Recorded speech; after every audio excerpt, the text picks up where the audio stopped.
I mean, it's a huge issue in Cavan as it is elsewhere, and I'm contacted weekly by people who are inquiring about driving tests and wondering if their application could be fast-tracked, because many of them who are young are about to take up an apprenticeship or a new job or a college position, and they require a driving test to get to their place of employment or study, because there's a lack of accommodation. Many of them can't actually live near their place of study. And public transport in Cavan is not reliable or doesn't go to everywhere that they need to go. Some are actually considering turning down apprenticeships or turning down jobs because they can't get to the place, and it's not viable for a qualified driver to drive with them at all times. The waiting time seems to be about 30 weeks, and that's not acceptable.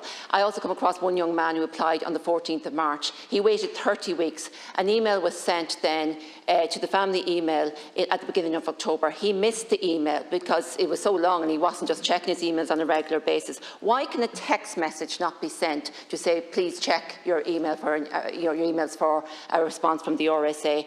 He's not the first person that has missed the email after waiting almost half a year for an invitation to book a test.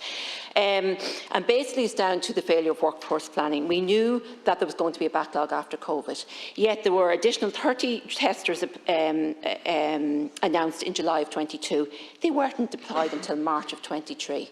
Another 75 were announced in July just gone past.